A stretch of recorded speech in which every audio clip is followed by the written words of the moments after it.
Recupero della quarta giornata del campionato Under 17 regionale a Luigi Averna di Riposto. La Ionia Calcio di mister Muscolino ospitava il Giardini Naxos di mister Gulisano, padroni di casa reduci dal turno di riposo, fermi a quota 4 punti in classifica. Hanno ottenuto invece una vittoria per 2-1 nell'ultima uscita i ragazzi biancazzurri sulla Tirrenia, sono a quota 7 punti in classifica. A dirigere l'incontro il signor Alberto Sorbello della sezione 10 Reale, quando grazie alle grafiche a cura di Wii Sport Young andiamo a scoprire 22 scelti dai due allenatori.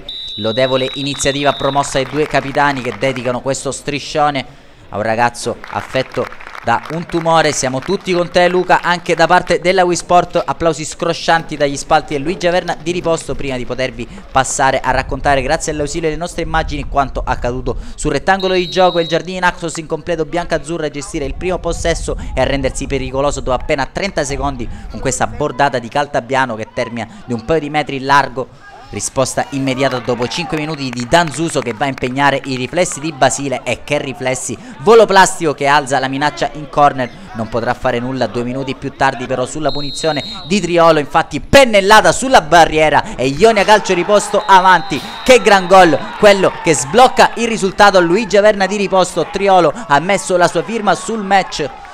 Perfetta la sua punizione sul quale nulla poteva l'estremo difensore del Giardini Basile. Un minuto più tardi all'occasione per raddoppiare la formazione di mister Muscolino, che è partita forte. Il destro di Denis Sciuto però termina abbondantemente largo.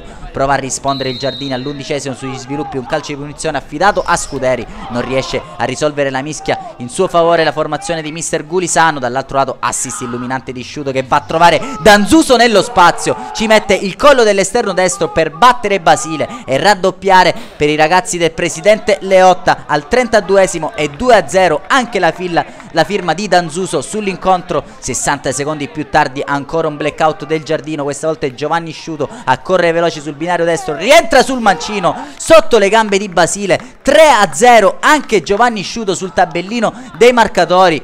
Tunnela un avversario, è radente sotto le gambe di Basile. Partita in cassaforte ora per i ragazzi di mister Muscolino. Segue il duplice fischio del direttore di gara Sorbello 10 Reale, che manda le squadre negli spogliatoi sul parziale di 3-0. Decidono sin qui le reti di Triolo, Danzuso e Giovanni Sciuto. Si torna in campo subito con una correzione da parte di mister Gulisano che getta nella mischia Millauro per Papa.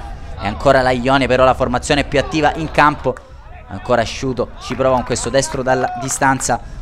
Segue un cambio con Bonaventura e va a rilevare Musumeci. Ancora Ionia Calcio che è pericolosa in avanti. Questa volta non riesce a calare il poker. Prova a farsi vedere in avanti allora il Giardini Naxos con questo assist illuminante al servizio di Niccolò Caltabiano che sciupa tutto. Aveva provato con un pallonetto a superare Coco. Ancora Sciuto invece dall'altro lato a ispirare, palla dentro per Bonaventura che aveva provato col ginocchio a correggere in porta. Quelle poche volte che il Giardini prova a farsi vedere in avanti però trova un grande Coco sulla sua strada. E Millauro, il nuovo entrato, il più attivo tra i suoi, ma non riesce a trovare la via della rete. Segue il cambio che vede Di Bella prendere il posto di Andronico, quando ancora un'occasione il Giardini sugli sviluppi di un corner. Strepitosa risposta però dell'estremo difensore Coco. In campo anche Di Martino per l'altro Di Bella, Salvatore, quando è la Ionia a proporsi ancora in avanti con questa occasione sui piedi di Danzuso. Altro cambio per mister Gulisano e getta nella mischia Muratori per Millauro infortunato. Dall'altro lato è Laguzza a fare il suo ingresso in campo anche Cavallaro per il numero 11 Danzuso.